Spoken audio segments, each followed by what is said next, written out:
The gentleman from Florida, Mr. Posey, is recognized for his question. Thank you very much, Mr. Chairman. Mr. Greenblatt, I have a half dozen questions, so I'd appreciate it if you could answer them as quickly as possible so I can get them all in. The testimony today here is almost bizarre. It's almost incomprehensible.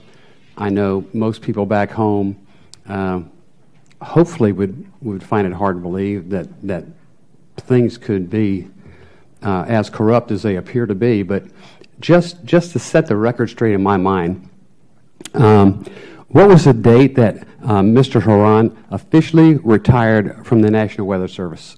May 2nd, 2010. Okay. What date did Mr. Horan start as a consultant for the National Weather Service? May 3rd, 2010. Under a contract that he essentially drew himself? Yes, he revised and edited a statement of work that for his own position, yes. So while he was with the National Weather Service, he made a contract to become a consultant and come back on the date you said? Correct. Okay. What was Mr. Horan's compensation during the last month of his service as Deputy Chief Financial Officer of the National Weather Service? He was paid, this is rough, is $72 an hour. Okay. What was Mr. Horan's compensation for the first month of his role as a consultant under the contract that he drew up himself for the National Weather Service? $105 an hour. Okay.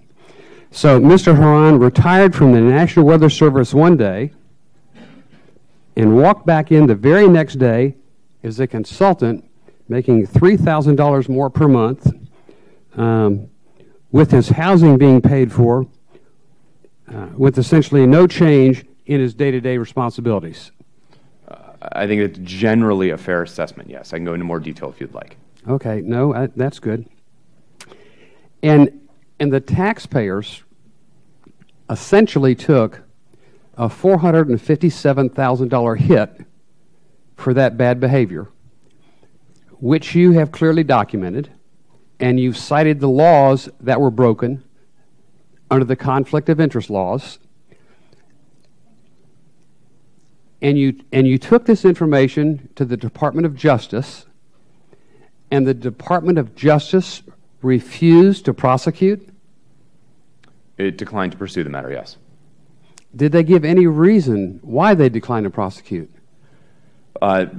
You'll have to ask them about the exact final decision as to why, but from my understanding, I think the involvement of the supervisor was a factor in their decision, and the fact that the issue had happened a couple of years earlier.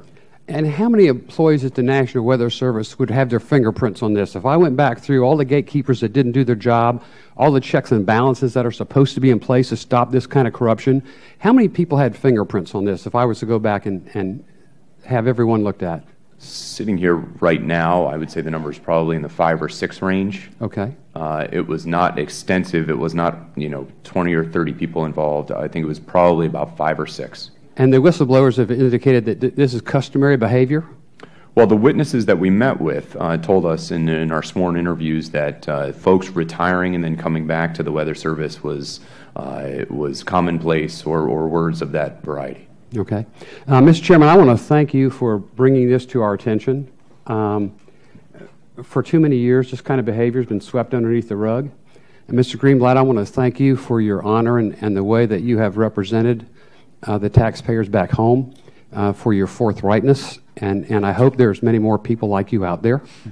I'm a little bit chagrined that some people are more interested in making sure the two culprits were not embarrassed in this committee.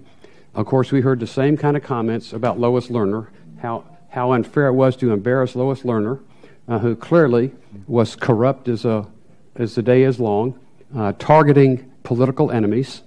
That's just not the kind of administration that the people in this country expect.